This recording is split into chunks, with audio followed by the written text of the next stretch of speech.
Halo semuanya, selamat datang di channel panutanku. Perkenalkan, nama saya Chandika Nudiansyah.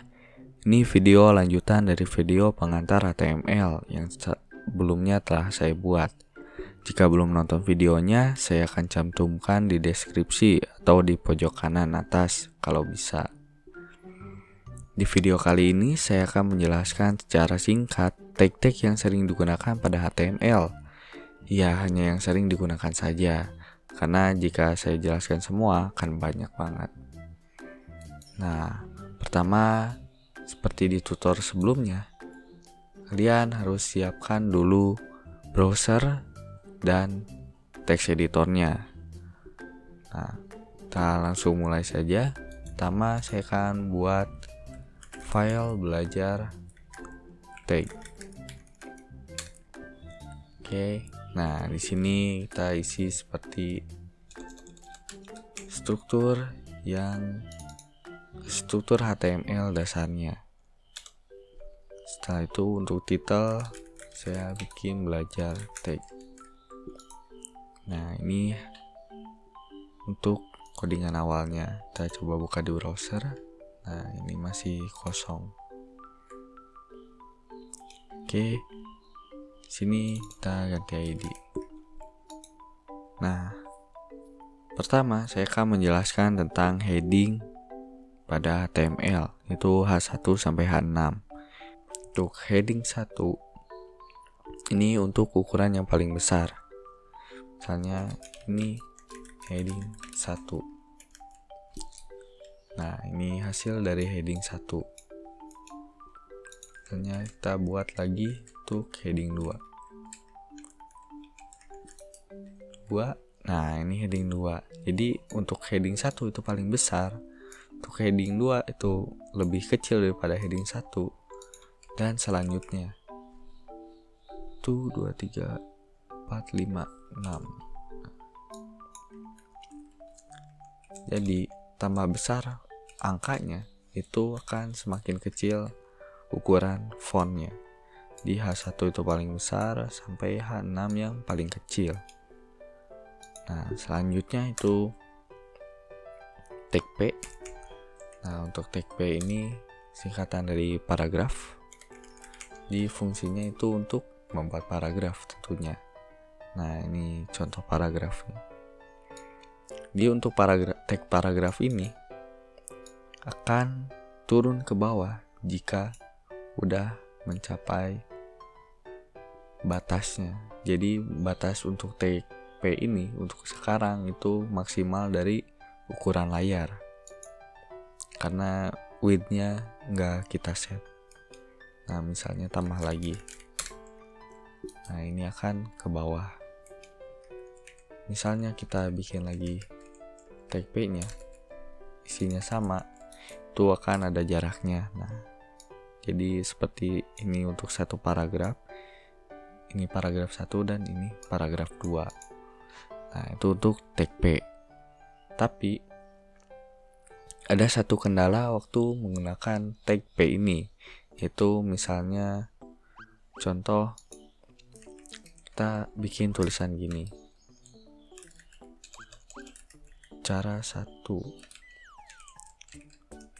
lalu cara 2,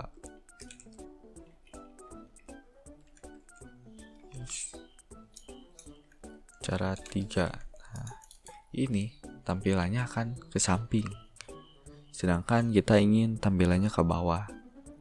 Nah, untuk mengatasi hal seperti ini, kita bisa gunakan tag pre. Nah, ini untuk tag-nya jadi pre.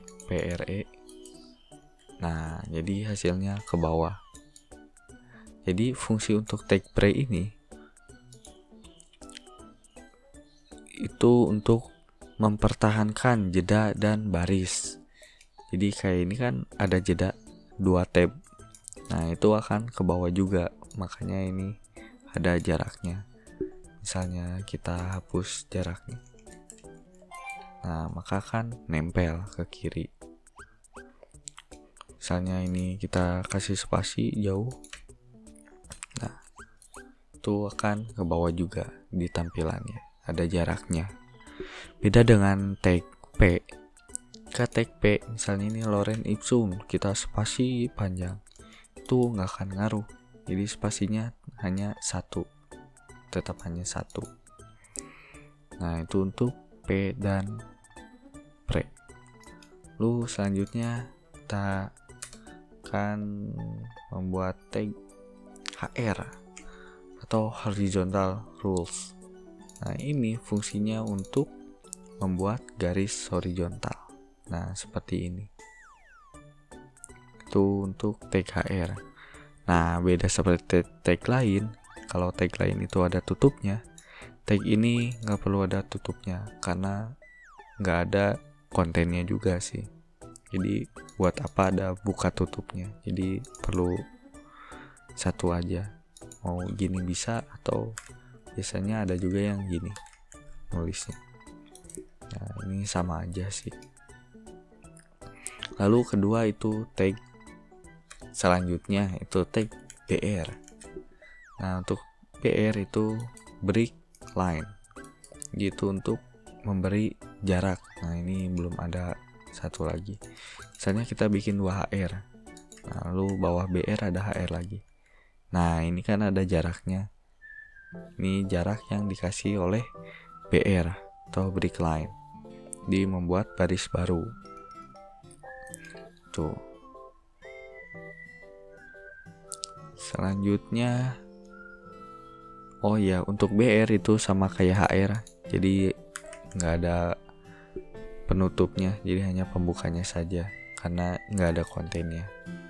Nah ini mau pakai slash belakangnya juga sama aja. Oke, selanjutnya kita akan membuat tag A. Nah A ini fungsinya untuk memberi link. Jadi misalnya diklik ngebuka page lain atau situs lain itu menggunakan tag A. Nah di sini ada tambahan. Nah ini namanya itu atribut. Di fungsinya itu untuk memberi informasi tambahan pada tag HTML. Nah misalnya ini A itu kan perlu URL tujuannya. Nah href ini atribut untuk memberitahu bahwa ini link atau URL yang akan dituju nanti. Misalnya kita isi Google, lalu di sini klik Google. Nah ini untuk tag link atau A. Misalnya diklik, nah ini akan ke Google. Jadi ini kalau misalnya mau ke situs lain, tinggal ganti aja link di sini. Misalnya mau ke Facebook, walaupun tulisannya ini klik tulisan ini klik Google, tetap akan ke Facebook. Jadi gimana yang ditulisnya?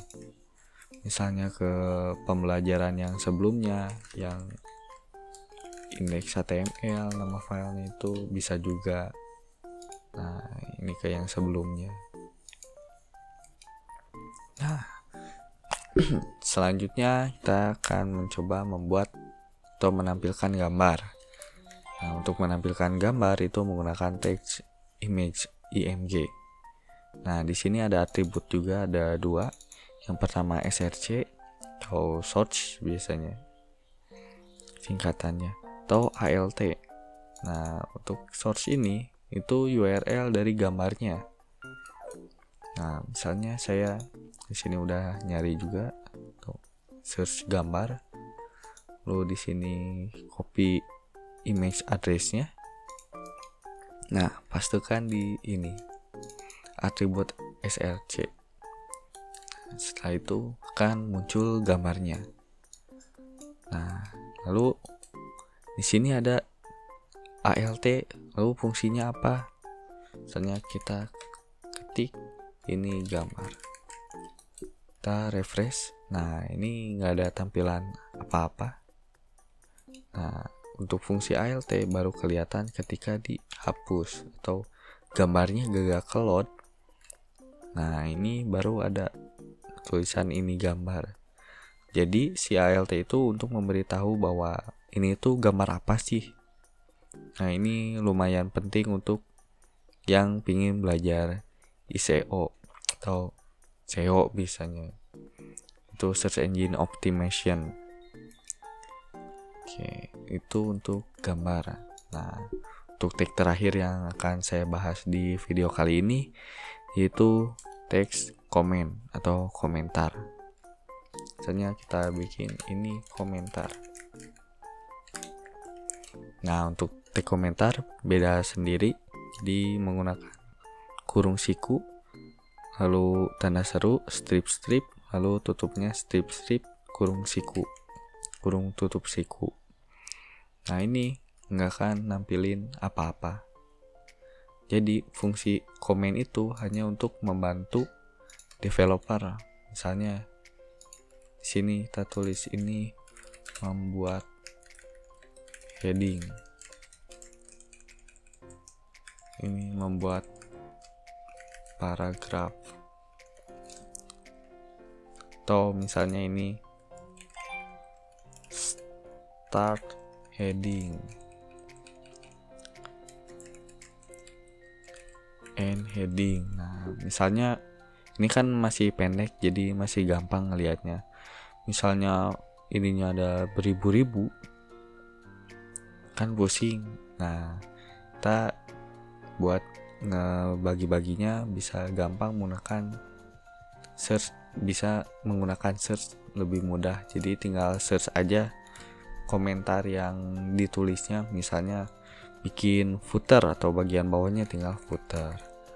Atau misalnya ada tampilan untuk testimoni, nah tulis di, misalnya kita udah komentar tulis start testimoni, jadi tinggal search aja start testimoni. Nah nanti langsung ke page yang dicarinya. Itu fungsinya komen. Jadi untuk membantu developer pas bikin websitenya. Oh iya, sebelumnya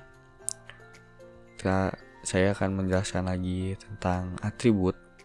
Nah untuk atribut seperti yang saya sebutkan sebelumnya, fungsinya itu untuk tambahan informasi untuk tag HTML. Nah untuk aturannya itu atribut itu disimpan di tag pembuka. Jadi atribut itu nggak boleh disimpan di belakang. Nah misalnya simpan di belakang ini nggak jalan. Dia harus di tag buka, tag pembuka. Lalu untuk penulisan sintaksnya itu nama atributnya apa? Misalnya ini ref sama dengan, lalu kutip.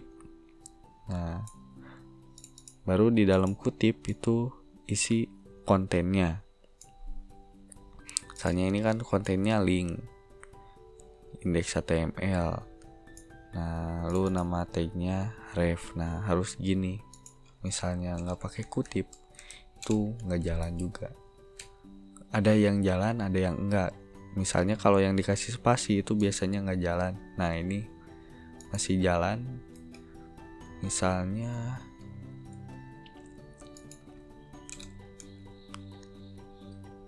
oh ya ini tetap di indeks HTML. Misalnya ini gambar, kita hapus. Nah ini kan nggak pakai spasi. Misalnya ini error. Nah yang keluar ini doang. Nah itu. Jadi yang baik itu menggunakan kutip. Jadi siapa tahu ada spasi atau yang lain-lain. Nah kalau ini spasi gini, ini kedeteksinya nama atribut lagi. Jadi yang hanya yang sebelum spasi aja yang kedeteksi sebagai value dari atributnya. Itu. Nah, sekian dari saya. Mohon maaf jika ada salah kata atau penyampaian informasi. Wassalamualaikum warahmatullahi wabarakatuh.